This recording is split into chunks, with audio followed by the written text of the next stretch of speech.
நமக்கு அளித்த கொடை. அந்த மூலிகைகளை கண்டு நம் நோய்களை எவ்வாறு தீர்க்கலாம் என்பதை பற்றி நமக்கு விளக்க வருகிறார் டாக்டர் கௌதமன் அவர்கள். நம் வீடியோலை நிகழ்ச்சி அடுத்த பகுதியாக வரவிருப்பது பல்லாண்டு வாழ்ந்திட.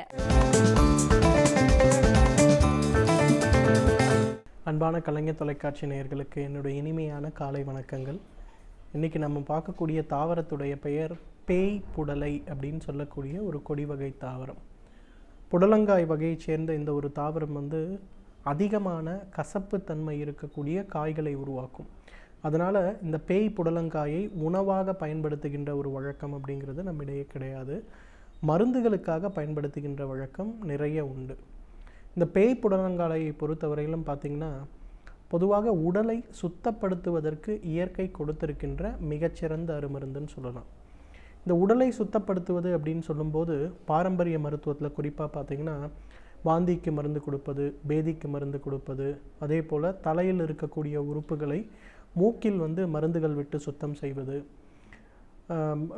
அதே போல் எனிமான்னு சொல்லுவாங்க.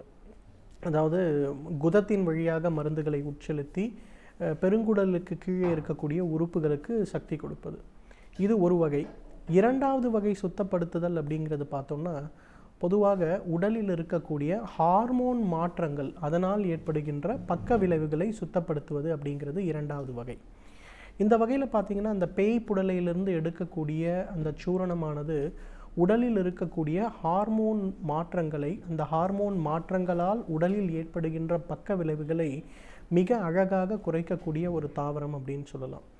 ஏன்னா இன்றைக்கு நம்ம பொதுவாக பார்க்கக்கூடிய மிக முக்கியமான ஹார்மோன் குறைபாடினால் வரக்கூடிய நோய் என்னன்னு கேட்டிங்கன்னா, கருமுட்டை பைகளில் ஏற்படக்கூடிய நீர்க்கட்டிகள். இந்த கருமுட்டை பையில் ஏற்படக்கூடிய நீர்க்கட்டிகள் அப்படின்னு சொல்லக்கூடிய பிசிஓடி அப்படின்னு இன்றைக்கு பிரபலமாக அழைக்கக்கூடிய அந்த நோய் வரும்போது பெண்களுக்கு தேவையான அவர்கள் உடலில் சுரக்க வேண்டிய ஹார்மோன்களுடைய அளவு குறைய ஆரம்பிக்கிறது. அதே நேரம் ஆண்மைத்தன்மைக்கு தேவையான ஹார்மோன் அளவு உடலில் அதிகரிக்க ஆரம்பிக்கிறது.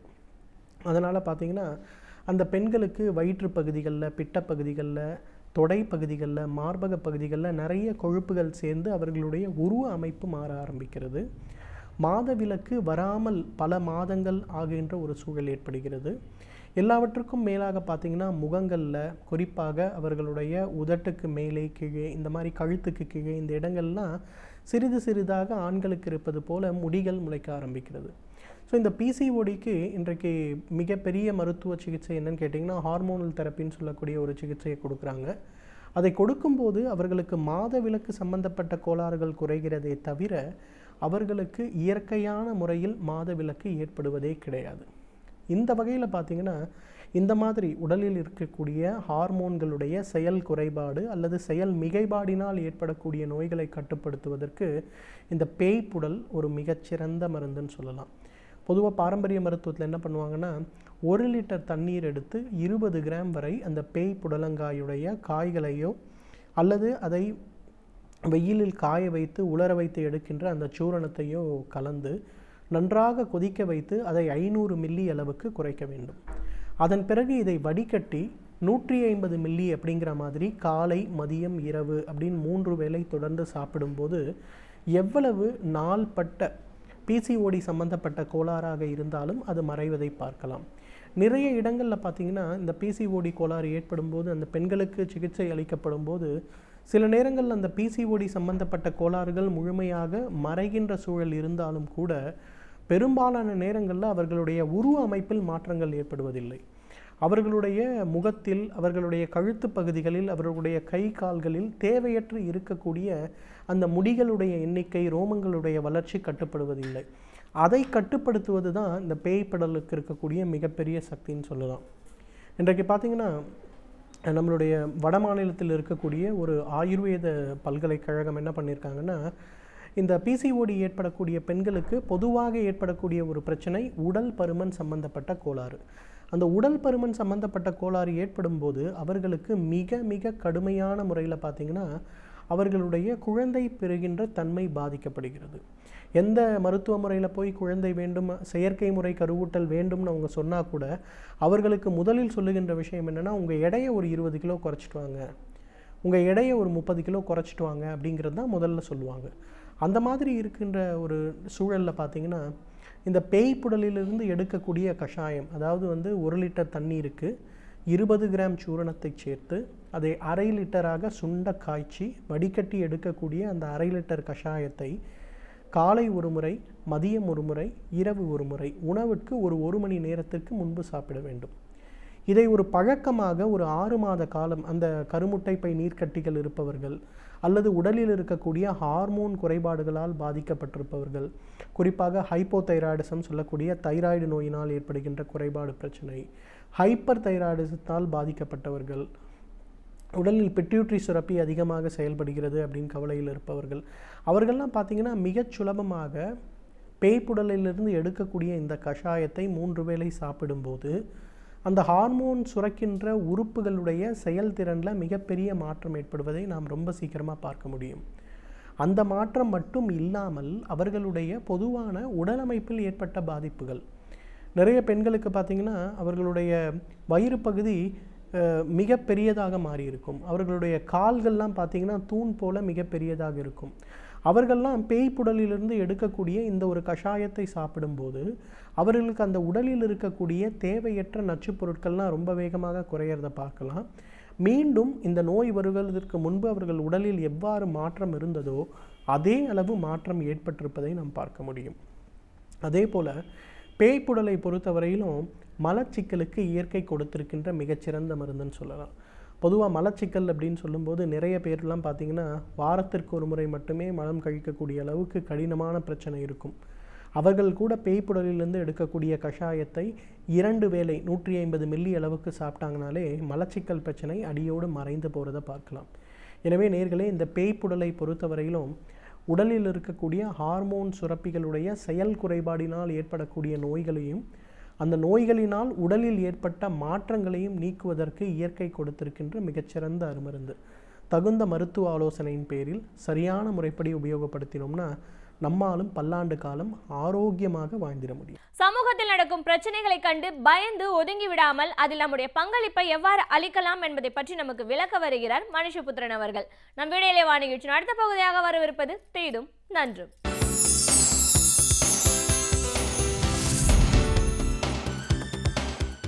வணக்கம் நண்பர்களே, இன்னும் ஒரு இனிய காலை பொழுதில் தீதும் நன்றும் நிகழ்ச்சியில் உங்களை சந்திப்பதில் மிக்க மகிழ்ச்சி அடைகிறேன். ஜல்லிக்கட்டு விவகாரத்தில் என்னென்ன குழப்பங்கள் நடந்தன, மக்கள் எத்தகைய குளறுபடிகளை எதிர்கொண்டார்கள் என்பதையெல்லாம் நாம் மறக்க முடியாது. இந்த சந்தர்ப்பத்தில் ஜல்லிக்கட்டு என்பது ஒரு வீர விளையாட்டா அல்லது பிராணிகளின் மீதான வதையா என்கிற விவாதங்கள் எல்லாம் மிகப்பெரிய அளவிற்கு நடந்து முடிந்திருக்கின்றன. அப்படிப்பட்ட சர்ச்சைகள் மேலோங்கிய இந்த காலகட்டத்தில் உண்மையில் ஜல்லிக்கட்டு என்பது வெறுமனே ஒரு விளையாட்டோடு மட்டும் தொடர்புடைய ஒரு விஷயமா அல்லது அது வெறுமனே பிராணிகள் வதையோடு மட்டுமே தொடர்புடைய ஒரு விஷயமா என்ற கேள்வியை நாம் எழுப்பிக்கொள்ள வேண்டும்.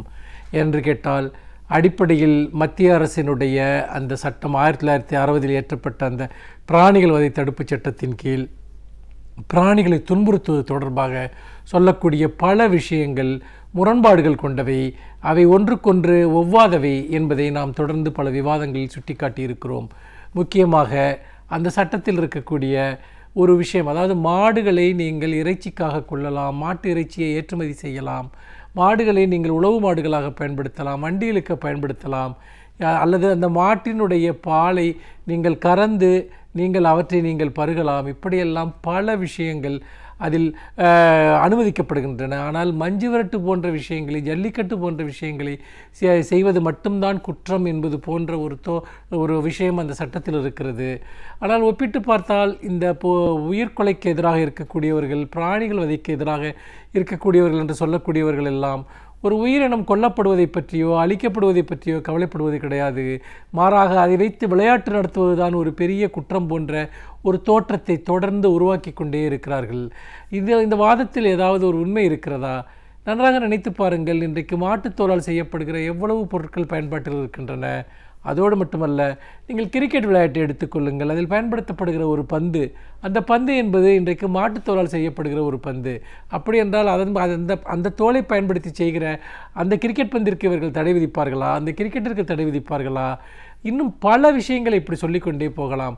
பட்டுச்சேலைகள், நாம் இன்றைக்கு திருமண வீடுகளில் அல்லது விசேஷங்கள் கட்டுகிற பட்டுச்சேலைகள், அவை லட்சக்கணக்கான பட்டுப்பூச்சிகளை உயிரோடு தண்ணீரில் வேக வைத்து கொன்று உருவாக்கப்படுகிற பட்டு இலைகளின் மூலமாகத்தானே பட்டுச்சேலைகள் உருவாகின்றன. இந்த மிருகவதை காப்பாளர்களுக்கு அல்லது மிருகவதைக்கு எதிராக போராடுகிறவர்களுக்கு இதை பற்றியெல்லாம் ஏதாவது ஒரு அக்கறை இருக்கிறதா என்ற கேள்வியை எல்லாம் நாம் தொடர்ந்து எழுப்பிக் கொண்டிருக்கிறோம். ஆனால் இந்த விளையாட்டுப் போட்டி மட்டும் ஏன் குறிவைத்து பலரால் தாக்கப்படுகிறது? ஏன் நீதிமன்றத்தில் அதை பற்றிய இவ்வளவு பெரிய ஒரு விளையாட்டு நடத்தப்படுகிறது? ஒரு எளிமையான ஒரு விஷயம், ஒரு விளையாட்டுப் போட்டி. இதிலிருந்து இந்த காளைகளை அகற்றுவது, இந்த காளைகளை இந்த போட்டியிலிருந்து விலக்குவதன் மூலமாக ஏற்படக்கூடிய சமூக விளைவுகள் என்ன, அல்லது இயற்கை சூழல் சார்ந்த விளைவுகள் என்ன என்பதைத்தான் நாம் இங்கே பேச வேண்டியிருக்கிறது. ஒருபுறம் இன்றைக்கு இந்த விலங்குகள் உரிமைக்காக போராடுகிற ஒரு அமைப்பு பீட்டா என்கிற ஒரு அமைப்பு, அந்த அமைப்பினுடைய ஒரு செயல்பாடுகளை நீங்கள் எடுத்துக்கொண்டீர்கள் என்று சொன்னால், அமெரிக்காவில் துவங்கப்பட்ட அந்த அமைப்பு என்பது கைவிடப்பட்ட விலங்குகளை காப்பாற்றுவதற்கான ஒரு அமைப்பாக அது துவங்கப்பட்டது. ஆனால் அந்த அமைப்பினுடைய செயல்பாடுகள் பின்னால் வேறு விதமாக மாறின. அதாவது நீங்கள் ஒரு தெருவில் ஒரு நாயோ பூனையோ அல்லது வேறு உயிரினமோ பராமரிப்பின்றி இருந்தால் அந்த அமைப்பிடம் ஒப்படைத்து விடலாம், அதை தத்து கேட்பவர்களுக்கு அவர்கள் கொடுப்பார்கள் என்பதுதான் அந்த சங்கம் துவங்கப்பட்டதனுடைய நோக்கம். அந்த சங்கத்தில் லட்சக்கணக்கான பேர் உறுப்பினர்களாக இருக்கிறார்கள்.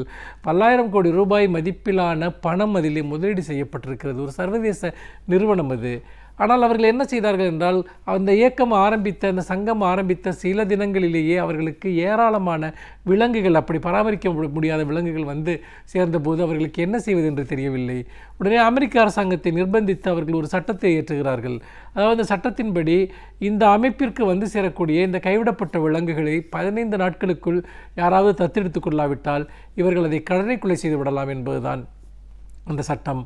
அந்த சட்டம் என்பது உண்மையிலேயே ஒரு விதத்தில் ஏதோ ஒரு விதத்தில் உயிர் வாழக்கூடிய விலங்குகளை கூட பிடித்து முற்றாக அழித்து விடுகிற ஒரு செயலாகத்தான் அது இருந்திருக்கிறது. அப்படிப்பட்ட ஒரு சூழ்நிலையில் இவர்களுடைய மிருகவதை காப்பு என்கிற ஒரு விஷயத்திற்கு பின்னால் வேறு பல விஷயங்கள் ஒளிந்திருக்கின்றன என்பதை இன்றைக்கு ஆய்வாளர்கள் தொடர்ந்து சுட்டிக்காட்டுகிறார்கள். அதாவது இப்படி கொன்று தீர்த்த விலங்குகள், அதாவது அவர்கள் நாய்கள், பூனைகள், முயல்கள் என்று தங்களிடம் வந்து சேர்ந்து அவர்கள் அவற்றை கொன்று தீர்த்த விலங்குகளினுடைய எண்ணிக்கை என்பது சென்ற ஆண்டில் மட்டும் கிட்டத்தட்ட ஒரு 30,000ற்கு மேல் இருக்கும் என்று ஆய்வாளர்கள் சொல்கிறார்கள். அதை பற்றி மேற்கு நாடுகளில் பெரிய விவாதங்கள் நடக்கின்றன. கனடா போன்ற நாடுகளில் எல்லாம் இந்த அமைப்பிற்கு கிளைகள் கூட துவங்க அனுமதிக்கப்படவில்லை என்பதையும் இதோடு நாம் சேர்த்து பார்க்க வேண்டும். இன்றைக்கு இந்த மிருகவதை தொடர்பான விஷயத்தில் மிக பிடிவாதமாக இருக்கக்கூடியது, குறிப்பாக மஞ்சுரட்டிற்கு எதிராக பிடிவாதமாக இருப்பது என்பது இந்த அமைப்பு தான். இப்படி இவர்களுடைய இந்த பாரபட்சமான நடவடிக்கைகளுக்கு பின்னால் இருக்கக்கூடிய அரசியல் என்ன என்பதையும் நாம் சேர்த்து பார்க்க வேண்டியிருக்கிறது. பொதுவாக அமெரிக்காவில் இந்த அமைப்புகள் அவர்கள் செயல்படுவதனுடைய ஒரு முக்கியமான நோக்கம் என்பதே இன்றைக்கு வீட்டு பிராணிகளை வளர்ப்பது என்பது அங்கு ஒரு மிகப்பெரிய வர்த்தகமாக உருவாகி வருகிறது. கைவிடப்பட்ட விலங்குகளை எல்லாம் நீங்கள் பிடித்து அவற்றை நீங்கள் அழித்து விட்டால் அதற்கு பிறகு இந்த வீட்டு பிராணிகளை விற்கக்கூடிய வர்த்தகம் என்பது அது பல $1,000,000 வர்த்தகம் என்று சொல்கிறார்கள். அந்த வர்த்தகத்திற்கு கீழ் எல்லோரும் விலை கொடுத்துத்தான் ஒரு விலங்கை வாங்க முடியும், அது ஒரு அபூர்வமான ஒரு பொருளாக மாறிவிடும் என்கிற ஒரு சூழல் இன்றைக்கு அமெரிக்கா போன்ற நாடுகளில் உருவாக்கப்பட்டிருக்கிறது. இப்படி இன்றைக்கு வீட்டில் வளர்க்கக்கூடிய பிராணிகளை ஒரு பெரிய ஏகபோக நிறுவனங்களுடைய கட்டுப்பாட்டில் கொண்டு வர வேண்டும் என்றால் உதிரியாக இருக்கக்கூடிய விலங்குகளை, தன்னிச்சையாக தெரியக்கூடிய விலங்குகளை அழிக்க வேண்டும் என்பதுதான் அதனுடைய முக்கியமான ஒரு நோக்கமாக இருக்கிறது. அதன் அடிப்படையில் நீங்கள் அந்த விஷயத்தை கொண்டு இங்கு நீங்கள் பொறித்து பார்த்தீர்கள் என்று சொன்னால், இன்றைக்கு இந்தியாவில் பால் உற்பத்தி என்பது, அதாவது பால் விற்பனை என்பது சிறு பால் உற்பத்தியாளர்களால் செய்யப்படுகிற பால் உற்பத்தி வியாபாரம் என்பது 3.5 லட்சம் கோடி ரூபாய், ஒரு மிகப்பெரிய தொகை இன்றைக்கு பால் உற்பத்தியில் பால் விற்பனையில் புரள்கிறது. இந்த சந்தை முழுக்க இன்றைக்கு அதனுடைய பெரும்பகுதி என்பது சிறு விவசாயிகளுடைய கையில் இருக்கிறது. அவர்கள் தங்களுடைய வீட்டில் இருக்கக்கூடிய மாடுகளை அவர்கள் முடிந்தவரை பராமரிப்பார்கள். இயற்கை சூழலோடு இணைந்து அங்கே இருக்கக்கூடிய ஒரு வயல்வெளிகளிலோ அல்லது மலைப்பிரதேசங்களிலோ அவர்கள் மாடுகளை மேய விடுவார்கள். சில சமயம் வீட்டில் இருக்கக்கூடிய கஞ்சியை கூட அந்த மாடுகள் குடித்து கொள்ளும். இப்படியெல்லாம் அந்த மாடுகளினுடைய இயற்கை சூழல் சார்ந்து இருக்கக்கூடிய நாட்டு மாடுகள் என்பது இந்த பால் உற்பத்தியில் ஒரு மிகப்பெரிய பங்கை வகிக்கிறது. இந்த மாடுகளை சினையூட்டுவது, கருவுறச் செய்வது என்பது இந்த மஞ்சு விரட்டிற்காக வளர்க்கப்படுகிற கோயில் காளைகளாக வளர்க்கப்படுகிற மாடுகளினுடைய ஒரு முக்கியமான ஒரு விஷயமாக இருக்கிறது. அப்படிப்பட்ட ஒரு சூழ்நிலையில் தான் இந்த பால் வர்த்தகம் என்பது இன்றைக்கு பெரிய நிறுவனங்களை அச்சுறுத்துகிறது. அதாவது இந்த சங்கிலி தொடர், அதாவது நாட்டு மாடுகள், கோயில் மாடுகள், பால் உற்பத்தி, அதனுடைய கருவுறுதல், இந்த சங்கிலியை உடைக்க வேண்டும் என்று சொன்னால் காளை மாடுகளை வளர்ப்பதை முதலில் நீங்கள் குறைக்க வேண்டும். ஏனென்றால் காளை மாடுகளை போற்றி வளர்க்கிற அந்த கலாச்சாரத்திற்கும் நீங்கள் இந்த மஞ்சு விரட்டிற்கும் ஜல்லிக்கட்டிற்கும் ஒரு தொடர்பு இருக்கிறது. இந்த சங்கிலியை நீங்கள் உடைத்து விட்டால், இந்த காளை மாடுகளை நீங்கள் அருகி போக செய்து விட்டால், நீங்கள் வெகு சுலபமாக நீங்கள் இந்த நாட்டு மாடுகளினுடைய உற்பத்தியை தடுத்து விடலாம். அதற்கு பிறகு பால் பண்ணைகள், பிரம்மாண்டமான பால் பண்ணைகளை அமைக்கலாம். இறக்குமதி செய்யப்பட்ட பசுக்களை கொண்டு நீங்கள் பெரிய நிறுவனங்கள் பாலை உற்பத்தி செய்து விநியோகிக்கலாம் என்கிற சூழலை உருவாக்க முடியும். இது போன்ற விஷயங்கள் ஏற்கனவே ஒரிசா போன்ற இடங்களில் நீங்கள் செயல்படுத்தப்பட்டிருக்கின்றன. அங்கே இருக்கக்கூடிய நாட்டு மாடுகள் இதே போல ஒழிக்கப்பட்டிருக்கின்றன. அப்படிப்பட்ட ஒரு சூழ்நிலையில் இந்த காளைகளுக்கு எதிரான அல்லது இந்த மஞ்சுவிரட்டிற்கு எதிரான இந்த போராட்டம் என்பது வெறுமனே ஒரு விளையாட்டிற்கு எதிரான போராட்டமோ மிருகவதை எதிர்ப்பதற்கான போராட்டமோ அல்ல. நம்முடைய விவசாய உற்பத்தி முறையை, பால் உற்பத்தி முறையை பெருநிறுவனங்கள் கைப்பற்றுவதற்கான சதி இதில் இருக்கிறது. எனவே எப்பாடுபட்டாவது இந்த உரிமையை நாம் பாதுகாக்க வேண்டும் என்று சொல்லி, மஞ்சுவிரட்டிற்கான உரிமையை, ஜல்லிக்கட்டிற்கான உரிமையை பாதுகாக்க வேண்டும் என்று சொல்லி மீண்டும் இன்னும் ஒரு புதிய சிந்தனையோடு உங்களை சந்திக்கிறேன். நன்றி, வணக்கம். பல்வேறு துறைகளை சார்ந்த பிரபலங்கள் அவர்களுடைய அனுபவங்களை நம்முடன் பகிர்ந்து கொள்ளும் போது அது நமக்கு சிறந்த தூண்டுகளாக அமைகின்றது. அந்த வகையில் இன்று சிறப்பு விருந்தினர் யார் என்பதை பற்றியும் அவர் என்ன செய்திகளை நம்முடன் பகிர்ந்து கொள்ளப் போகிறார்கள் என்பதையும் பார்க்கலாம். நம் விடியலை வான நிகழ்ச்சி அடுத்த பகுதியாக வரவிருப்பது சிறப்பு விருந்தினர் பகுதி.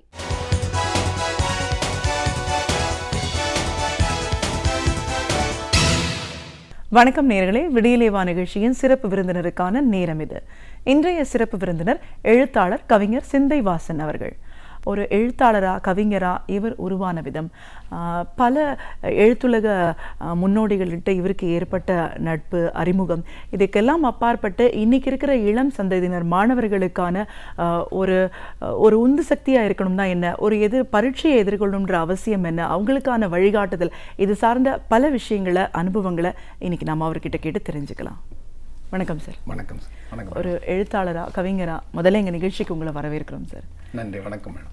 ஒரு எழுத்தாளர், கவிஞர் அப்படின்னு நம்ம சொல்லும்போது இதெல்லாம் தாண்டி பல தொண்டுகள் நீங்கள் செஞ்சிட்ருக்கீங்க. பல அமைப்புகளோடு உங்களை இணைச்சிக்கிட்டு நிறைய பட்டிமன்றங்களில் பேசியிருக்கீங்க. இன்னைக்கு வரைக்கும் கவிதைகள் எழுதிட்டுருக்கீங்க, கட்டுரைகள் எழுதிட்டுருக்கீங்க. இதுக்கெல்லாம் அப்பாற்பட்டு இன்னைக்கு இருக்கிற மாணவர்களுக்கு ஒரு வழிகாட்டியாக இருக்கணும், அவங்களோட வாழ்க்கையை எதிர்கொள்ளணும் அப்படிங்கிறதுக்கான நிறைய நல்ல விஷயங்களை பள்ளிகளில் போய் சொல்லிட்டு இருக்கீங்க. ஸோ உங்களோட அனுபவங்கள் சார்ந்த பல விஷயங்களை இன்னைக்கு எங்கள் நேர்களோட முழுமையாக பகிர்ந்துக்கணும் சார். முதல்ல இந்த எழுத்து அப்படின்ற ஒரு விஷயம் எந்த காலகட்டத்தில் எப்போ உங்களுக்கு அறிமுகமானது? நான் மாநில கல்லூரியில் படிக்கின்ற பொழுது என்னுடைய ஆசிரியர், தமிழ் ஆசிரியர் மூலமாக அப்பொழுது ஏறத்தாழ 25 ஆண்டுகளுக்கு முன்பாகவே ஒரு விழிப்புணர்வு, எனக்கு தமிழின் மீது இருந்த ஒரு காதல் என்று சொல்லலாம். அந்த அளவிற்கு தமிழை சார்ந்த நூல்களை முதலிலே கற்க ஆரம்பித்தேன். பிறகு வழியாக கவியரங்கம், பட்டிமன்றம் இதையெல்லாம் முதலில் கலந்து கொண்ட ஆர்வலராக கலந்து கொண்டு பின்னர் நானே ஒரு கவியரங்கத்திற்கு தலைமையேற்று இன்றைக்கு ஏறத்தாழ 150 கவியரங்களுக்கு நான் தலைமையேற்று நடத்தியிருக்கிறேன். அதோடு மட்டுமல்லாமல் இன்றைக்கு பார்த்தீர்கள் என்று சொன்னால் மாணவர் உலகம் எப்படி இருக்கிறது என்று சொன்னால், நீங்கள் கேட்ட ஒரு சரியான ஒரு கேள்வியை கேட்டிருக்கிறீர்கள். இந்த தருணத்திலே மாணவர் உலகம் இன்றைக்கு ஒரு மாறுபட்ட உலகமாக மாறிக்கொண்டிருக்கிறது. ஏன் என்று சொன்னால் அவர்களுக்கு சுமை அதிகமாக இருக்கிறது. படிக்கின்ற காலத்திலே எதை படிக்க வேண்டும், எப்படி படிக்க வேண்டும் என்று யாருமே சிறிதர சொல்வது இல்லை. ஒரு பெற்றோர்கள் என்று அவர்கள் இருக்கிறார்கள். மாணவர்கள் மதிப்பெண்கள் அதிகமாக வாங்க வேண்டும் என்ற முனைப்போடு செயல்படுகிறார்களே தவிர, மற்ற மாணவர்களோடு ஒப்பிட்டு இந்த மாணவன் இப்படி படிக்கிறான், அவன் அப்படி படிக்கிறான் என்று சொல்கிறார்கள் தவிர, தன்னுடைய மாணவனுக்கு என்ன வழி, அவனை எப்படி கொண்டு வர வேண்டும் என்று பெற்றோர்கள் யோசிப்பது இல்லை. மற்ற மாணவனோடு தயவு செய்து ஒப்பிட்டு மற்ற மாணவனை சொல்ல வேண்டாம் என்று நான் இந்த இனிய தருணத்திலே அவர்களுக்கு அன்பான வேண்டுகோளை விடுக்கிறேன். நிச்சயமா சார். இப்போது எழுத்து அப்படின்னு நம்ம சொல்லும்போது உங்களோட கல்லூரி நாட்கள், படிக்கிற காலத்திலேயே உங்களுக்கு அறிமுகமானது அப்படின்னு சொல்லியிருக்கீங்க. எழுத்துன்னு வரும்போது நீங்கள் கவிதைகள், சிறுகதைகள், கட்டுரைகள் இதெல்லாம் நிறைய எழுதிட்டு இருக்கீங்கனாலும் உங்களுடைய முதல் படைப்பு அப்படிங்கிறது எப்படி வந்துச்சு சார்? என்னவா? ஒரு எழுத்தாளனை பற்றிய ஒரு கவிதை. முத்தான சொற்களை வித்தாக வைத்து சத்தாக தனது சிந்தனையை பாய்ச்சி கடுகு சிரித்தாலும் காரம் போகாது தெளிவான கற்பனையை திறம்பட தொகுத்து அழகு தமிழிலே ஆண்டு முழுதும் பவனி வருகின்ற அற்புதமானவன் எழுத்தாளன் என்று ஒரு கவிதையை எழுதினேன். அந்த கவிதைக்கு எனக்கு கவிதை ஒரு அமைப்பின் சார்பாக பரிசு கிடைத்தது. ஆகவே அப்பொழுதிலிருந்து எனக்கு உத்வேகம், கவிதை எழுத வேண்டும். இப்பொழுது கூட அண்மையில் கூட ஒரு கவிதை, உழவர் திருநாள், நாம் எல்லாம் வித்தியாசமான கவிதைகளை எல்லோரும் தந்தார்கள், நான் ஒரு வித்தியாசமான கவிதையை தந்தேன். பாடுபடும் உழவர் கூட்டம் பாரிலெங்கும் நித்தம் நித்தம், ஊரில் உள்ள மற்றொரு வாழவே உண்மை உழைப்பை நிலத்தில் தந்தே, தரிசி நிலந்தனை விளைச்சல் பெருக்கியே, தங்கு தடைகளை தகர்த்தே எரிந்தே, உழுதே வாழும் உழவர் பின்னே தொழுதே நாமும் பின் செல்வோமே என்ற ஒரு கவிதையை தந்தேன். அதே போல தேசிய கீதம் ஒரு வித்தியாசமாக இருக்க வேண்டும் என்ற ஒரு நோக்கோடு கவிகால மேகங்கள் என்ற நூல் அது உருவாக்கப்பட்ட கவிதை. அது ஒரு 20 ஆண்டுகளுக்கு முன்பாக என்னுடைய நண்பர் பிரபாகர் பாபு அவர்களுடைய தூண்டுதலின் பேரிலே ஒரு 5 கவிஞர்கள் 500 ரூபாய் அளித்து அந்த நூலை உருவாக்கினோம். அந்த நூலிலே அந்த கவிதை எனக்கு மிகவும் பிடித்தமான அந்த கவிதை, தேசிய கீதத்தை ஒரு வித்தியாசமான முறையிலே, அகிலம் போற்றும் வண்ணக்கொடி அண்ணல் காந்தி தந்த கொடி, இன்னலை நீக்க வந்த கொடி, சிகப்பு வெள்ளை பச்சை என்று தியாகம் தூய்மை பசுமை காத்து நேரிய வழியில் நித்தம் செல்லும் நேரு காட்டிய வண்ணக்கொடி, எத்தனை நாட்டு கொடிகள் இருந்தும் எங்கள் நாட்டு கொடியை போல நித்தம் பறக்கும் கொடிதனை கண்டதுண்டா தோழர்களே என்று நான் அந்த கவிதையை முடித்தேன். அப்பொழுது என்னுடைய நண்பர்கள் எல்லாம் பாராட்டினார்கள். அதோடு மட்டுமல்லாமல் இன்றைக்கு கவிஞர் உலகம் எப்படி இருக்கிறது என்று சொன்னால் 15 வரிகள் 25 வரிகள் இருந்தால்தான் அது ஒரு கவிதையாக மதிக்கப்படுகிறது. இப்பொழுது 70 வரி 80 வரி என்று சொன்னால் அதை கவிதையாக ஏற்றுக்கொள்வதில்லை. இப்பொழுது விதவை என்று சொன்னால் வாழ்க்கையினுடைய ஒரு கடைசி பயணத்தை சந்திப்பவள் அப்படி என்று ஒரு 2 வரியிலே 3 வரியிலே ஒரு கவிதையை தர வேண்டும். அதுதான் கவிஞர். இப்பொழுது எழுத்துலகம் மாறி இருக்கிறது. அந்த பின்னில் இன்றைக்கு ஐக்கு கவிஞர்கள் அதிகமாக வளர்ந்திருக்கிறார்கள். ஐக்கு என்பது ஒரே நிமிடத்திலே நாம் நினைத்ததை உடனே எழுத முடிகின்ற ஒரு கவிதை. நிச்சயமா சார். சிறுகதைகள் அப்படின்னு வரும்போது இப்போ சிறுகதை நாவல்கள் இப்படிலாம் நிறைய வித்தியாசப்படுது அப்படின்னாலும் சிறுகதைக்குன்னு வரும்போது அந்த கிளைமேக்ஸ் சொல்கிற விஷயம் ரொம்ப இன்னும் முக்கியத்துவம் வாய்ந்ததுன்னு சொல்லலாம். ஒரு பக்கத்தில் நம்ம கதை சொல்கிறோம்னா அதில் பல விஷயங்களை நம்ம புகுத்தி சொல்லணும், அதில் ஒரு ஆர்வத்தை தூண்டுற மாதிரி இருக்கணும், நல்ல செய்தி சொல்லணும், இப்படி இத்தனை ஒரு முக்கியத்துவம் வாய்ந்த விஷயமா இருக்குது. சிறுகதைகள் அப்படின்னு எழுதும்போது நீங்கள் எதை மாதிரியான விஷயங்கள் எல்லாம் கருப்பொருளாக எடுத்து எழுதுவீங்க? இப்போ காதலை மையப்படுத்தி எழுதலாம். அதே நேரத்தில் ஒரு குடும்ப பிரச்சனை, அண்ணன் தம்பி தங்கை இவர்களை மையப்படுத்தி எழுதலாம். அதே நேரத்திலே கதை எப்படி இருந்தாலும் கதையினுடைய வலுவான முடிவு என்பது இருக்கின்ற பொழுதுதான் அதனுடைய கதையானது அந்த கரு முடிவு பெறும். அப்பொழுது ஒரு கதையிலே கரு என்பது அதில் இருக்கின்ற பாத்திரங்கள் ஒன்று, அதே நேரத்திலே நாம் எடுத்துக்கொண்டு கையாளும் விதம் அதை பத்தி பிரிக்கணும். பத்தி பிரித்து எழுத வேண்டும். எழுதிவிட்டு கடைசியாக அந்த கதையை அந்த தலைப்போடு ஒட்டி முடிக்க வேண்டும். முடித்தால்தான் அந்த கதைக்குரிய கரு அங்கு முடிவடையும். இப்போ உதாரணமாக ஒரு 2 காதலர்கள் இருக்கிறார்கள் என்று வைத்துக் கொள்வோம். அந்த காதலர்கள் அந்த முதலிலே நாம் காதலை பற்றி நாம் சொல்லிவிடுவோம். பிறகு அவர்கள் அந்த காதலிலே இணைந்தார்களா இல்லையா என்பதை ஒரு கண்ணோட்டத்தோடு வைத்துவிட்டு இறுதியாக அவர்கள் வாழ்விலே இணைந்தார்களா அல்லது ஒன்று சேரவில்லையா என்பதை அந்த கண்ணோட்டத்தோடு அந்த கதையை முடிப்போம். அதுதான் சிறுகதை. கட்டுரைகள்லாமும் நீங்கள் நிறைய எழுதியிருக்கீங்க. பட் இதெல்லாம் பேசுறதுக்கு முன்னாடி சிறுகதைகள் அப்படின்னு சொல்லும்போது இன்னைக்கு எல்லாருமே எழுத்துலகத்துக்குள்ளே வரணும்னு நிறைய பேர் வந்துட்டு இருக்காங்க. கவிதையாகட்டும் சிறுகதையாகட்டும் இன்னைக்கு அதுக்கான வாய்ப்புகளும் இன்னைக்கு அதிகமாக இருக்குது. அப்படின்னும் போது சிறுகதை சொல்கிற விஷயங்கள் என்ன சார்? சிறுகதை ஒரு குடும்பத்திலே நடக்கின்ற ஒரு நல்ல நிகழ்வுகள் அல்லது எப்படியெல்லாம் ஒரு குடும்பம் எப்படி இருக்கிறது, அதே நேரத்தில் சமுதாயத்திலே என்னென்ன அவலங்கள் நிகழ்கின்றது, இதையெல்லாம் சிறிய ஒரு படமாக பிடித்து காட்டுவது தான் சிறுகதை. இதுக்கும் கட்டுரைக்குமான ஒரு வேறுபாடு என்ன? கட்டுரை என்பது வேறு. கட்டுரை என்பது யாரை வேண்டுமானாலும் நீங்கள் எழுதலாம், எப்படி வேண்டுமானாலும் எழுதலாம். அதே நேரத்தில் நான் ஏற்கனவே சொன்னதை போல முதலிலே முன்னுரை, பொருள், முடிவுரை என்று இருக்க வேண்டும். முன்னுரையிலேயே நாம் எந்த கட்டுரையை நாம் யாரை பற்றி எழுதுகிறோமோ அதை தெளிவுபட சொல்லிவிட்டு அந்த பொருளுரையிலேயே நாம் எல்லாவற்றையும் உள்ளே புகுத்த வேண்டும். புகுத்திவிட்டு இறுதியாக நம்முடைய என்ன சொல்லுகிறோமோ அதை முடிவுரையிலேயே சொன்னால்தான் அந்த கட்டுரையானது அழகுபட நன்றாக இருக்கும். பொதுவாக இப்பொழுது திருக்குறளை எடுத்துக்கொள்ளலாம். திருவள்ளுவரை பற்றி ஒரு கட்டுரை என்று திருக்குறளை பற்றி ஒரு கட்டுரை என்று வைத்துக் கொள்ளுங்கள். 2 அடியிலே இருக்கிறது அந்த குறள். அதை வைத்து ஒரு கட்டுரையை அழகாக வர்ணிக்க முடியும், எழுத முடியும். அதில் என்ன கருத்துக்கள் இருக்கிறது, அதிலுள்ள கருத்துக்கள் வாழ்க்கை நெறியியலுக்கு எந்த வகையிலே நமக்கு உபயோகத்துவமாக இருக்கிறது என்பதெல்லாம் ஆய்ந்து எழுதி இறுதியாக அந்த வள்ளுவர் குறளை வைத்தே அந்த முடிவுரையை நாம் முடித்தால் மிகவும் அழகாக இருக்கும். இப்போ நிறைய கட்டுரைகள் பல விதம் இருக்கிறத பார்க்குறோம். நம்ம பயணம் போனாலும் அதை கட்டுரை எழுதுறோம். பார்க்குற விஷயங்கள் எதை நம்ம பதிவு பண்ணணும்னாலும் கட்டுரையில் கொண்டு வரலாம் அப்படின்னும் போது உங்களுடைய படைப்புகள் பொதுவாக எது சார்ந்து இருக்கும் சார்? நிறைய பயண கட்டுரைகளை நாம் எழுதலாம். இப்பொழுது உதாரணத்துக்கு இப்பொழுது ஒரு காசிக்கு போகிறோம் அல்லது ஒரு காஷ்மீருக்கு செல்கிறோம். காஷ்மீரிலே நாம் பார்த்த காட்சிகள், நாம் எங்கெங்கெல்லாம் இருந்தோம், எப்படியெல்லாம் இருந்தோம், அங்கே நம்முடைய இலக்கிய பயணம் எப்படி இருந்தது, இதையெல்லாம் வைத்து எந்த நண்பர்களை சந்தித்தோம், அங்கே என்ன நடந்தது, இதையெல்லாம் வைத்து நாம் செய்தோம் என்று சொன்னால் பயண கட்டுரைகள் என்பது இன்றைக்கு அல்ல, நாம் ஒரு 10 ஆண்டுகள் கழித்து அதை படித்தாலும் நமக்கு அது ஒரு பாடமாக அமையும்.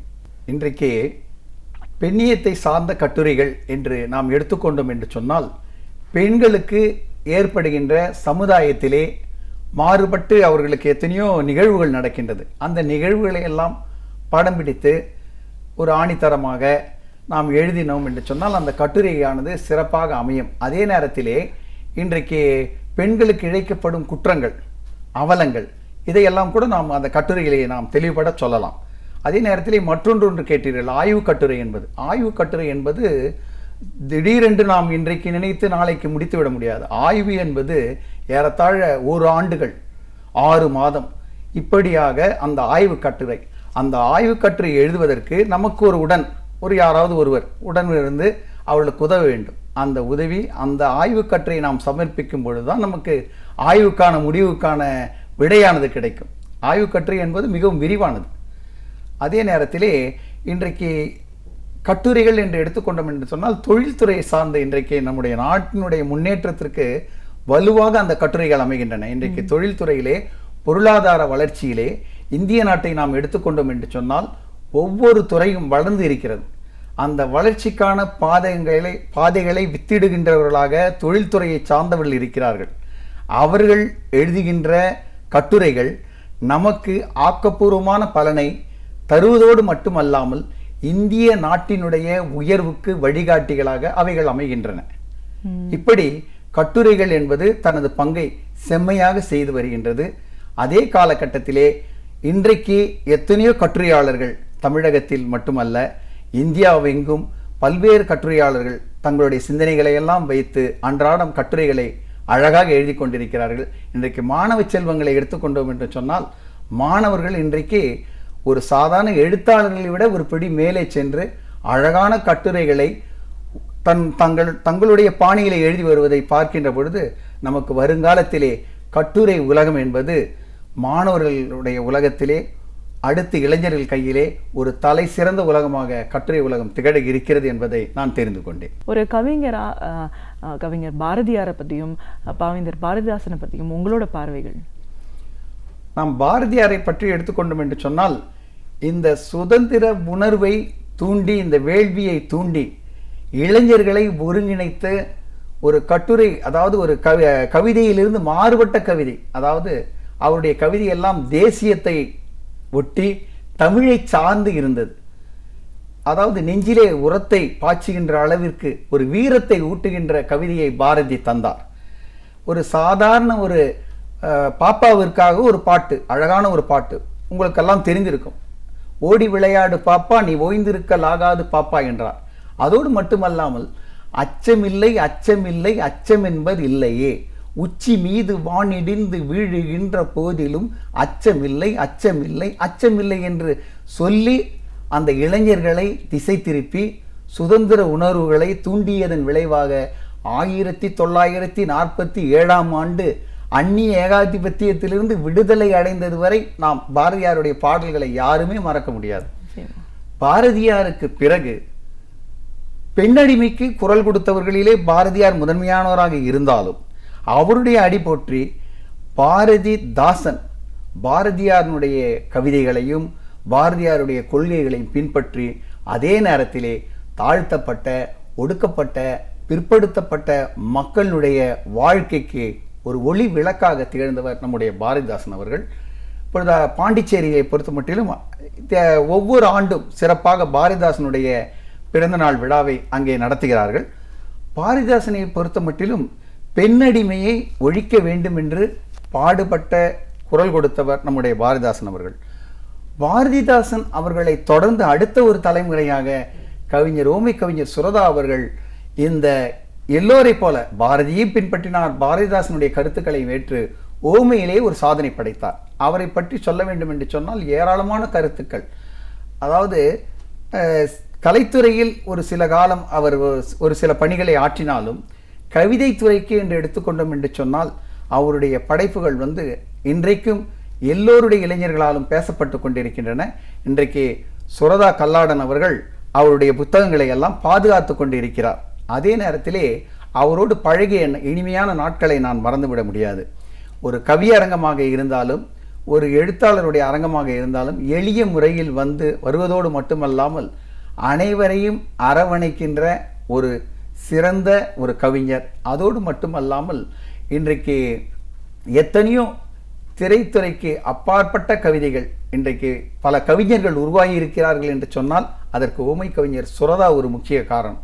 என் போன்ற கவிஞர்கள்லாம் கவிதை எழுதி நாங்கள் எல்லாம் ஒரு கவிஞராக இன்றைக்கு சொல்லிக் கொண்டு இருக்கிறோம் என்று சொன்னால் சுரதா அவர்கள் இல்லை என்று சொன்னால் கவிஞர் உலகம் இன்றைக்கு தலைகுனிந்துதான் இருக்கும். அந்த அளவிற்கு கவிஞர்களை மேலே கொண்டு சேர்த்த பெருமை ஓமை கவிஞர் சுரதா அவர்களை சாரும். இன்னைக்கு இருக்கிற போக்கு பார்த்தீங்கன்னா திராவிட சிந்தனைகள் அப்படிங்கிறது இன்னைக்கு இருக்கிற கவிதைகளில் ரொம்ப கொஞ்சம் குறைஞ்சி போகுதுன்ற ஒரு போக்கு பார்க்குறோம். ஒரு கவிஞராக திராவிட சிந்தனைகளோட நம்மளோட படைப்புகள் இருக்கணுங்கிறது எவ்வளோ தூரம் அவசியம்? திராவிட சிந்தனை என்பது குறைந்து விட்ட போல நமக்கு ஒரு பிரம்மைதானே தவிர இன்றைக்கு யாருடைய எழுத்திலும் அந்த திராவிட சிந்தனை நிச்சயமாக இருக்கும். ஏனென்று சொன்னால் நம்முடைய கலாச்சாரத்தையும் பண்பாட்டையும் பறைசாற்றுவனே திராவிட சிந்தனை தான். திராவிட சிந்தனை இல்லாவிட்டால் எந்த ஒரு கவிஞனும் தன்னை கவிஞனாக அங்கீகரித்துக் கொள்ள முடியாது. ஆகவே தமிழனாக பிறந்த ஒவ்வொருவனும் திராவிட சிந்தனையோடு பல செய்திகளை அறிந்ததினால்தான் அந்த கவிதைகளிலே தன்னுடைய கவிதையாக தந்து கொண்டிருக்கிறான் என்பது உண்மை. இன்றைக்கு படைப்புகள் ஒரு சில மாறுபட்ட படைப்புகள் வரலாம். அதே நேரத்திலே திராவிட சிந்தனை கவிஞர்களிடத்தில் இல்லை என்று சொல்லுகின்ற கருத்தை நாம் ஏற்றுக்கொள்ள முடியாது. வருகின்ற காலகட்டத்திலே இருக்கின்ற கவிஞர்கள் திராவிட சிந்தனை ஊட்டுகின்ற கவிதைகளை வருகின்ற இளைஞர்களுக்கு ஒரு பாடமாக கற்றுக் கொடுத்து அவர்களையும் நம்முடைய வழியிலே கொண்டு சென்றால் நிச்சயமாக திராவிட சிந்தனை என்ற பேச்சே இல்லாமல் எல்லா கவிதைகளுமே திராவிட சிந்தனை உள்ள கவிதைகளாக மாறும் என்பது திண்ணம். பேரறிஞருடைய அண்ணாவினுடைய வார்த்தைகளையும் நம்முடைய முத்தமிழறிஞர் கலைஞருடைய சொற்களை எல்லாம் வைத்து பார்க்கின்ற பொழுது இன்றைக்கு திராவிட சிந்தனை என்பது தமிழகத்திலே பட்டி தொட்டி எல்லாம், அதாவது சமுதாயத்திலே இன்றைக்கு எல்லோருமே கவிதை எழுதக்கூடிய ஆற்றல் படைத்தவர்கள். கவிதை எப்படி எழுத வேண்டும் என்பது ஒரு சிலருக்கு ஒரு பயம். அதே நேரத்தில் ஒரு நல்ல கேள்வி, ஒரு அருமையான கேள்வியை கேட்டீர்கள். திராவிட சிந்தனை என்பது இன்றைக்கு எல்லா இடத்திலும் பரவி இருக்கின்றது.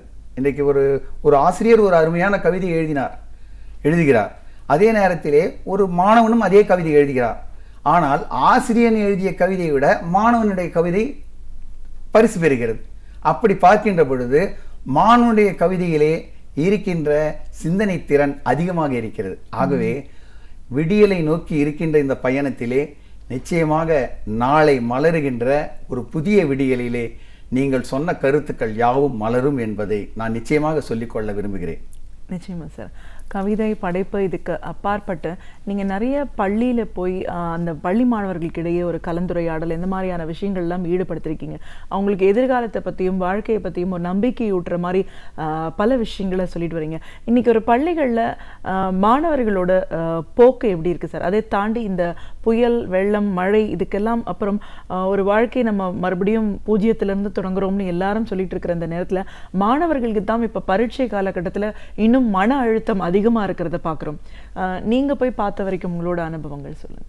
நான் சென்று பார்த்த வரையில் மாணவர்கள் அதிகமாக பாதிக்கப்பட்டிருக்கிறார்கள். அதாவது மன அழுத்தம் என்ற ஒரு நல்ல அருமையான கேள்வியெல்லாம் கேட்குறீங்க. அது எப்படி தான் கேட்குறீங்கன்னு தெரியல.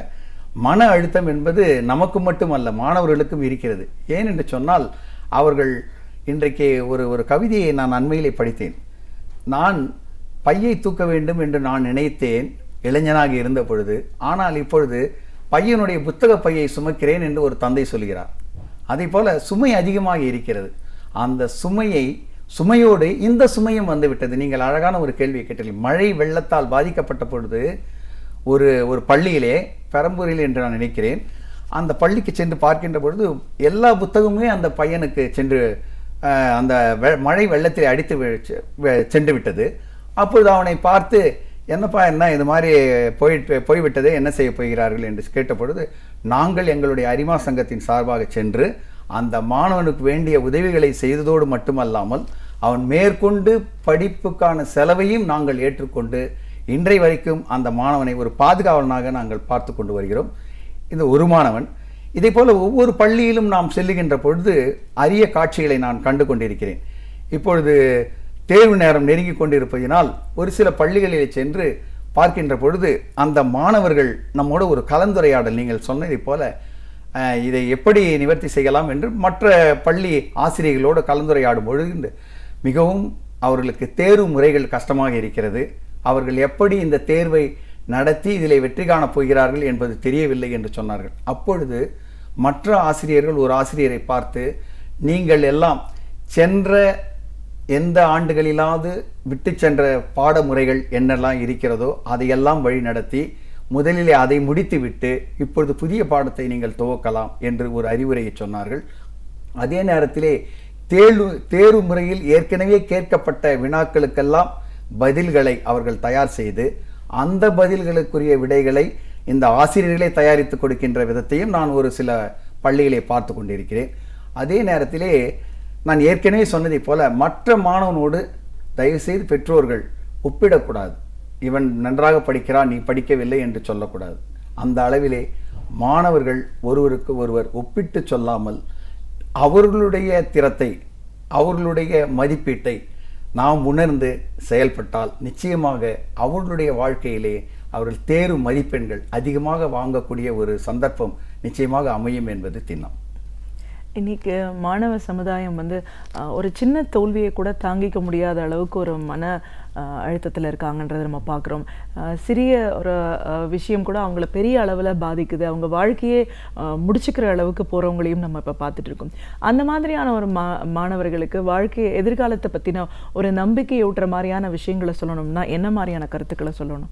நம்பிக்கை ஊட்டுவது என்பது அவர்களிடத்திலே அதிகமாக இப்பொழுது ஒரு கலாச்சாரம் பரவி இருக்கிறது. அதாவது செல்போன் கலாச்சாரம். செல்போனை கையில் எடுத்துக்கொண்டால் அதிலே வருகின்ற வீடியோ கேம்ஸ் இதெல்லாம் வைத்து விளையாடி கொண்டு தங்களுடைய ஓய்வு நேரத்தை அதிலே கழிக்கிறார்களே தவிர என்ன செய்ய வேண்டும் என்பதை மறந்து விடுகிறார்கள் ஒரு சில மாணவர்கள் புக்கும் கையுமாக எப்பொழுதுமே படித்து கொண்டிருக்கிறார்கள். அவர்களுக்கு மறதி என்பது ஒரு வியாதியாக அமைந்துவிட்டது. இருவேறு நிலைகளிலே மாணவர்களை நாம் சந்திக்கின்றோம். அந்த மறதி நிலையில் இருக்கின்றவர்கள் நிச்சயமாக ஒரு நாள் அவர்கள் மாற்றத்தை மாறிவிடுவார்கள். ஆனால் இந்த செல்போன் கையுமாக இருப்பவனை நாம் எப்படி மாற்றுவது என்பதை பார்க்கின்ற பொழுது அதை உடனிருக்கின்ற பெற்றோர்களும் ஆசிரியர்களும் அவர்களுக்கு எடுத்து சொல்ல வேண்டும். இதை செய்யாதே என்று சொன்னால் அவன் கேட்டுக்கொள்வான். ஒன்று ஆசிரியரிடத்திலே பயம் இருக்க வேண்டும் அல்லது பெற்றோர்களிடத்திலே இருக்க வேண்டும். இருவருமே சேர்ந்து ஒரு மாணவனை பயமுறுத்தினாலும் ஆபத்து.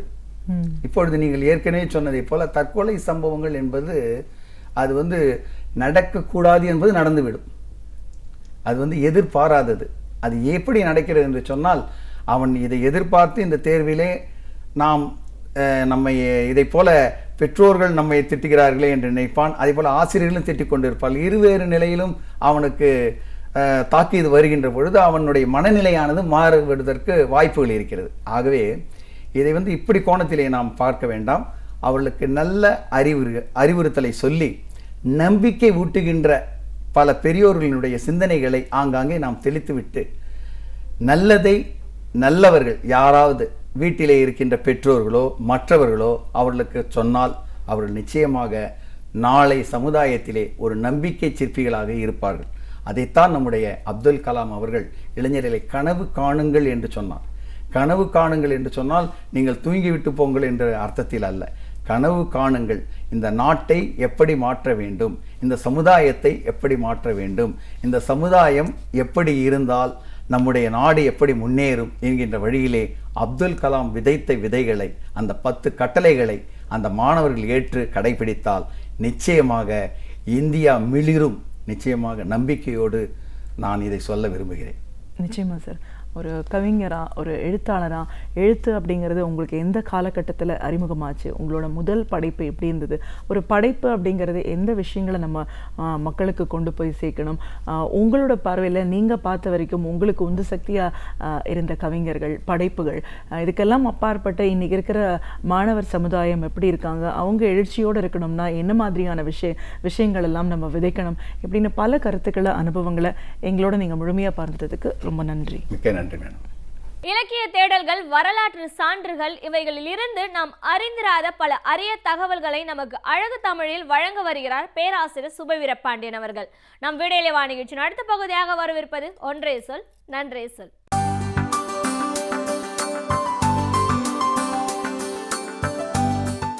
அனைவருக்கும் வணக்கம். நம்முடைய சமீபகால வரலாற்றில் கூட சில அரசியல் தலைவர்களை பற்றி நாம் கூடுதலாகவும் ஒரு சிலரை பற்றி மிக மிக குறைவாகவும் அறிந்திருக்கிறோம். நேருவின் காலத்தில் அமைச்சர்களாக இருந்தவர்கள் யார் யார் என்று கேட்டால் வல்லபாய் படேலினுடைய நினைவு நமக்கு சட்டென்று வரும். அம்பேத்கர் அமைச்சராக இருந்தார். இப்படி பலரையும் நாம் குறிப்பிட்டு சொல்ல முடியும். ஆனால் குறிக்கத்தக்கவர்கள், திறன் வாய்ந்தவர்கள் சிலருடைய பெயர் என்ன காரணத்தினாலோ மக்களிடம் கூடுதலாக அறியப்படாமல் இருக்கிறது. அப்படி அறியப்படாமல் இருந்த ஒரு அமைச்சரினுடைய பெயர் ரஃபி அகமத் கித்வாய். ரஃபி அகமத் கித்வாய் என்பது, ரஃபி அகமத் கித்வாய் MOS என்று சொல்வார்கள், மினிஸ்டர் ஃபார் ஸ்டேட், அதாவது இணை அமைச்சராக இருந்தவர். அதற்கு முன்பு, இந்திய விடுதலைக்கு முன்பும் 1937 உத்தரப்பிரதேசத்தில் ஆக்ராவில் பல பகுதிகளில் அவர் அமைச்சராக இருந்தவர். 1894 ஆண்டு உத்தரப்பிரதேசத்திலே பிறந்த அவர் இந்தியா விடுதலை பெற்றதற்கு பிறகு தன்னுடைய வாழ்நாளின் இறுதி கட்டம் வரை 1954 வரை அமைச்சர் பொறுப்பிலே இருந்தவர். அமைச்சர் பொறுப்பிலே இருந்தவர் என்பதனாலேயே ஒருவருக்கு பெருமை வந்து சேர்ந்து விடார். அந்த பணியில் இருந்தபோது அவர் ஆற்றிய அந்த செயல்கள் அவருக்கான பெருமையை கண்டிப்பாக கொண்டு வந்து சேர்க்கும். அப்படிப்பட்ட செயல்களை எல்லாம் கித்வாய் செய்திருக்கிறார் என்று நாம் படிக்கிறோம். ஆனால் போதுமான அளவுக்கு அவர் பெயர் அறியப்படாமலேயே இருக்கிறது. நேருவின் அமைச்சரவையில் இருந்த 2 இஸ்லாமிய அமைச்சர்கள், ஒருவர் அபுல் கலாம் ஆசாத், இன்னொருவர் ரஃபி அகமத் கித்வாய். அபுல் கலாம் ஆசாத்தினுடைய பெயரை அறியாதவர்கள் இருக்க முடியாது. அவர் கல்வித்துறைக்கும் அமைச்சராக இருந்தார். பல்வேறு நேரங்களில் இந்திய விடுதலைக்கு பிறகு பல பொறுப்பான இடங்களிலும் சிக்கலான நேரங்களிலும் அபுல் கலாம் ஆசாத்தினுடைய செயல்பாடுகள் பயன்பட்டிருக்கின்றன. அப்படித்தான் காஷ்மீரத்தினுடைய தனிப்பட்ட செல்வாக்குடைய மனிதராக திகழ்ந்த ஷேக் அப்துல்லா கைது செய்யப்பட்டதற்கு முந்தைய இரவுகளில் கித்வாய்க்கு ஒரு பெரிய பங்கு இருக்கிறது. அது போதுமான அளவிற்கு விவாதிக்கப்படாத பகுதியாகவே இப்போதும் இருக்கிறது. கித்வாயை மிக கவனமாக கேட்டு அவருடைய கருத்துக்களை நேரு பெற்றுக்கொண்டிருக்கிறார் என்ற குறிப்புகள் கிடைக்கின்றன. அகமத் கித்வாய் அலிகார் பல்கலைக்கழகத்தில் படித்தவர். மிக கூர்மையான அறிவுடையவர். நேருவுக்கு இணையான செல்வம் உடையவர் என்று சொல்லுவார்கள். அவ்வளவு பெரிய பணக்காரராகவும் அவர் இருந்திருக்கிறார். தன் சொத்தை, தன்னுடைய பணத்தை இந்திய விடுதலை போராட்டத்தில் செலவிட்டவர்களிலே அவரும் ஒருவர். அப்படிப்பட்டவர் நேருவினுடைய அமைச்சரவையில் இருக்கிற போதுதான் ஷேக் அப்துல்லாவை கைது செய்வதா இல்லையா என்கிற அந்த சிக்கல் எழுகிறது. ஏனென்றால் இந்த காஷ்மீரிகளுக்குத்தான் சொந்தம் என்று அன்றைக்கு ஷேக் அப்துல்லா மிக வெளிப்படையாக குரல் எழுப்பினார். இந்தியா பாகிஸ்தான் என்று 2 நாடுகளாக பிரிந்தபோது காஷ்மீர் இந்தியாவிற்கு உரியதா பாகிஸ்தானுக்கு உரியதா என்ற சிக்கல் எழுந்தது. இன்று வரையில் தீராத சிக்கலாக அது இருக்கிறது. இப்போதும் காஷ்மீரத்தினுடைய ஒரு பகுதி பாகிஸ்தானிலும் பெரும் பகுதி இந்தியாவிலும் இருக்கிறது. இரண்டையும் இணைத்து காஷ்மீரிகள் தங்கள் நாடாக அறிவித்து கொள்ள வேண்டும் என்கிற காஷ்மீர் விடுதலை இயக்கமும் இன்றைக்கும் செயல்பட்டு கொண்டிருக்கிறது. இந்த சிக்கல் ஏறத்தாழ காஷ்மீர் இணைந்த நாளிலிருந்து தொடங்கிவிட்டது. 1947 ஆகஸ்ட் 15ஆம் நாள் இந்தியா விடுதலை பெறுகிற போது காஷ்மீர் இந்தியாவுடனும் இல்லை, பாகிஸ்தானுடனும் இல்லை. அது ஒரு தனி நாடாகத்தான் இருந்தது. 1947 அக்டோபர் 26 தான் காஷ்மீர் இந்தியாவோடு இணைக்கப்பட்டது. ஆனால் அதிலும் ஒரு பகுதி பாகிஸ்தான் வசம் இருந்தது, இன்றைக்கும் இருக்கிறது. அதனை அவர்கள் ஆசாத் காஷ்மீர் என்றும் நாம் நம்முடைய மொழியில் பாகிஸ்தான் ஆக்குபைட் காஷ்மீர் என்றும் சொல்லுகிறோம். ஆசாத் காஷ்மீர் என்றால் விடுதலை பெற்ற காஷ்மீர் என்கிறார்கள் அவர்கள். பாகிஸ்தானால் ஆக்கிரமிக்கப்பட்ட காஷ்மீர் என்கிறோம் நாம். எனவே அந்த காஷ்மீர் பிரச்சனை அன்றைக்கு எழுந்தபோது இதற்கான தீர்வு என்ன என்கிற பெரிய குழப்பம் ஏற்பட்டது. அதிலே தான் நேருவுக்கும் வல்லபாய் பட்டேலுக்கும் இடையில் கடுமையான கருத்து வேறுபாடும் ஏற்பட்டது.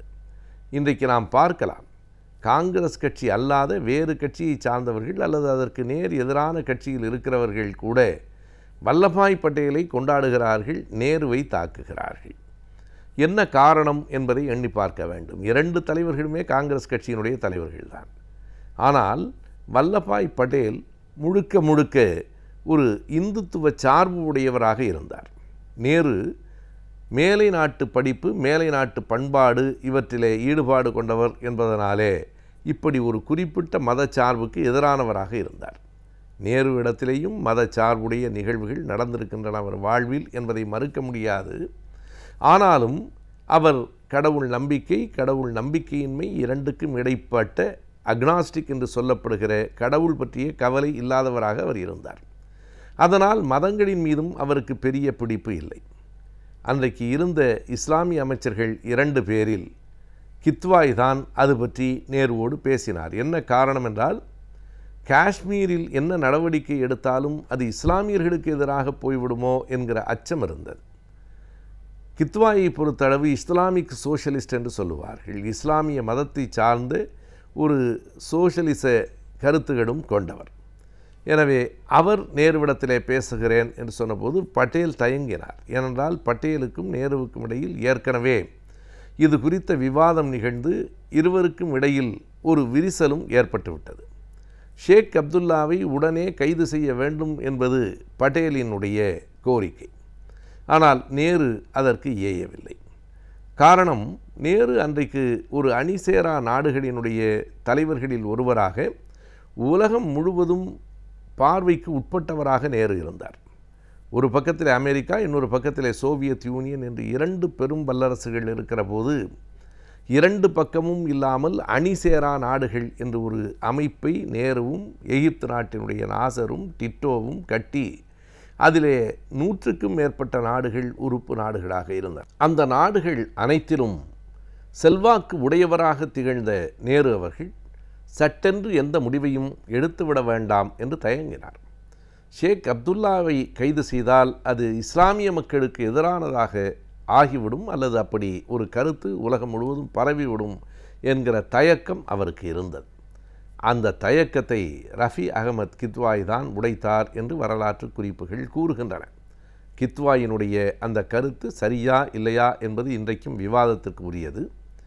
காஷ்மீர் என்பது காஷ்மீரிகளுக்குத்தானே உரியது என்கிற ஜனநாயக சிந்தனை இன்றைக்கும் இருக்கிறது.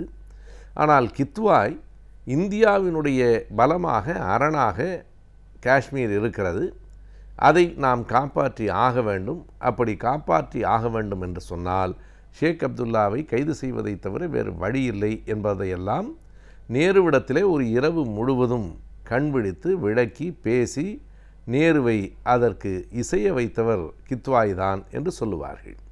கித்வாயினுடைய கூர்மையான பார்வை, ஒரு சிக்கல்களை விளக்கி சொல்லுகிற போக்கு அதற்கு பயன்பட்டிருக்கிறது. இன்னொரு பக்கத்திலே பார்த்தால், ஒரு இஸ்லாமிய அமைச்சர் சொன்னார் என்பதை வைத்துக்கொண்டுதான் ஷேக் அப்துல்லாவை கைது செய்வது பாதுகாப்பானது என்கிற தந்திரமும் அன்றைக்கு நேரு அவர்களிடத்தில் இருந்திருக்கிறது. பட்டேல் சொன்ன போதெல்லாம் மறுத்தவர் ரஃபி அகமது கித்வாய் சொன்னபோது ஏற்றுக்கொண்டார் என்கிற செய்தி இது எதனால் இப்படி நடந்திருக்கிறது என்று நம்மை எண்ண வைக்கிறது. நாம் அறிந்த தகவல்களை காட்டிலும் நாம் அறிந்திராத பல அரிய தகவல்களை நம் சிந்தனைக்கு உரமூட்ட வருகிறார் டாக்டர் கார்த்திகேயன் அவர்கள். நம் விடையிலேவா நிகழ்ச்சி நிறைவு பகுதியாக வரவிருப்பது கற்றலும் கற்பித்தலும்.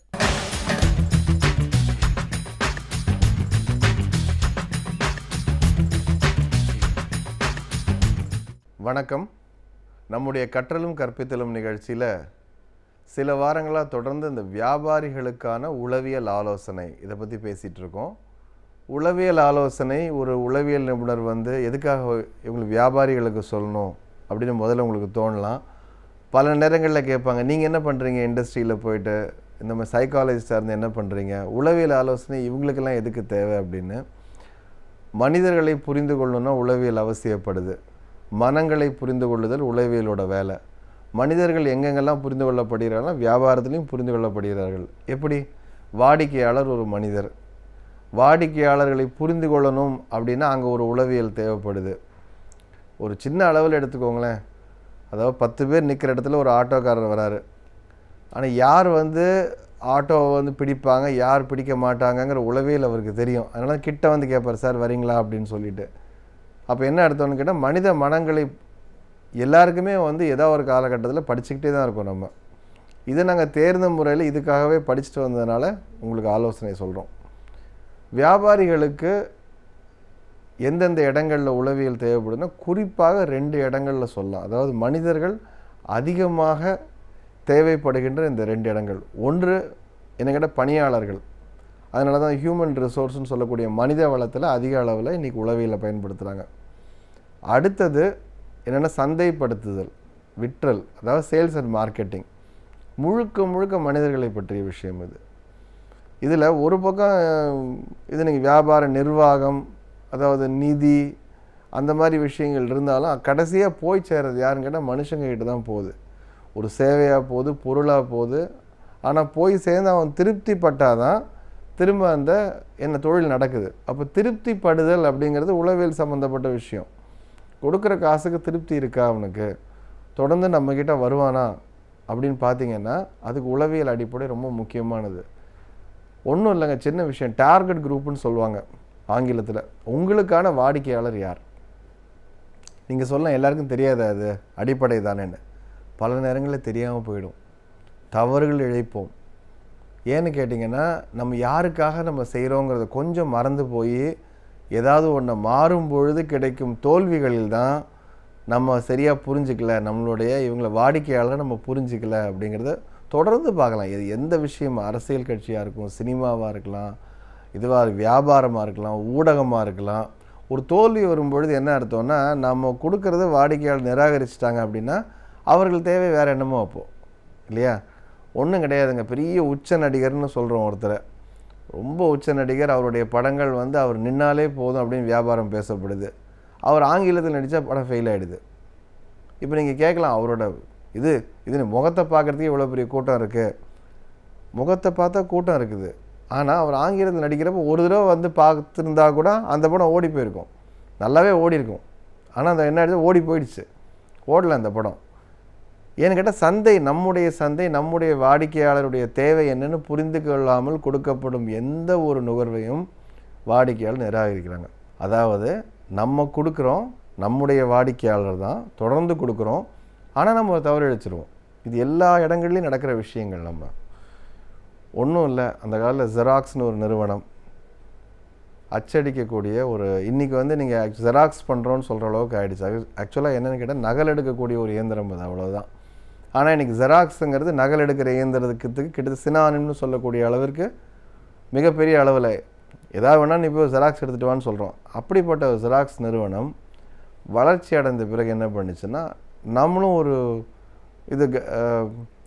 இது கணினி ஒன்று நம்ம செய்யலாம் அப்படின்னு சொல்லி ஒரு பிசி அவங்க அதுக்குள்ளே இறங்கினாங்க. பிசி மார்க்கெட்டில் வெளியில் ஜெராக்ஸ் அப்படின்னு பிசி வந்தது, யாருமே வாங்கலை. ஏன்னா அந்த பேருடைய பிரபலம் என்னென்னு கேட்டால் ஜெராக்ஸ் அப்படின்னா அவங்க என்ன பண்ணுறாங்க, நகல் எடுக்கிறவங்க. அவங்க எதுக்குப்பா பிசிலாம் போடுறாங்க, அதெல்லாம் சரியாக இருக்காது. மக்கள் மனசை ஸ்டீரியோ டைப் நல்லா புரிஞ்சுக்கோங்க. இதை இவர் தான் செய்வார், இந்த பிராண்ட் இப்படி தான் இருக்கும் அப்படின்னு ஒன்று ஃபார்ம் பண்ணிக்கிட்டாங்கன்னா அதிலிருந்து நம்ம கூடிய சீக்கிரம் மாறுவது கிடையாது. இதுதான் உண்மை. அதனால் என்ன செய்யணும் கேட்டால், தொழிலதிபர்கள், தொழில் நடத்துபவர்கள், சந்தையில் இருப்பவர்கள் வாடிக்கையாளருடைய மனநிலையை புரிந்து கொண்டே இருக்க வேண்டும். இதில் இன்னொரு சிக்கல் வேறு இருக்குது. வாடிக்கையாளர் மனசும் மாறிக்கிட்டே இருக்குது, ஒரே மாதிரி இருக்கிறது இல்லை. 10 வருஷம் முன்னாடி கேட்டது வேறு, இன்றைக்கு இருக்கக்கூடியது கேட்டது வேறு. அப்போ என்ன அர்த்தம், தொடர்ந்து வாடிக்கையாளருடைய மனதை புரிந்து கொண்டே இருக்க வேண்டியது அவசியமாகிறது. நேற்று நம்ம கொடுத்தப்ப வாங்கிக்கிட்டாங்க, இன்றைக்கி அதே கொடுத்தா வாங்கிக்க மாட்டேங்கிறாங்க. ஏன்னு கேட்டால் அவங்க வந்து கொஞ்சம் மாறி போயிட்டாங்க. சரி, நேற்று அவங்க கேட்காத நம்மளா கொடுக்கலான்னு கேட்டால், நான் கேட்டது கொடு, நீ என்ன இல்லாததெல்லாம் கொடுக்குற, நான் ஒன்று இதுக்காக உங்ககிட்ட வந்துட்டுருக்கேன் அப்படிங்கிறாங்க. அப்போது எந்த இடத்துல மாற்றி கொடுக்கணும், எந்த இடத்துல தொடர்ந்து அதையே கொடுக்கணும், வாடிக்கையாளர்கள் ஒவ்வொரு முறையும் என்ன நினைக்கிறார்கள் அப்படின்னு நினைக்கிறதே இன்றைக்கி முக்கியமாக போகுது. தொடர்ந்து அதை பதிவு பண்ணிக்கிட்டே இருக்க வேண்டிய கட்டாயம் இருக்குது. முன்றைக்கு அதாவது முன்ன வந்து சந்தை மாற்றம் அப்படிங்கிறது ரொம்ப காலம் கழித்து தான் மாறும். ஆனால் இன்றைக்கு சந்தை மாற்றம் நொடி பொழுதில் மாறிக்கிட்டே இருக்குது. இன்றைக்கி காலையில் எழுந்தால் சந்தை எப்படி இருக்குன்னு தெரியாது, அதுதான் நிலைமை. அப்போது தொடர்ந்து மக்களின் மனதை, வாடிக்கையாளருடைய மனதை புரிந்து கொள்ள வேண்டிய கட்டாயத்தில் இருக்காங்க. ஏன்னா இது வந்து பணம் சம்மந்தப்பட்ட விஷயம். கோடிக்கணக்கான ரூபாயை பணம் போட்டு முதலீடு பண்ணி வியாபாரம் பண்ணுறவங்க வாடிக்கையாளர் மனதை புரிந்து கொள்ளுதல் மிக அவசியம். அதனால் வாடிக்கையாளர் உளவியல் அவசியமாகிறது.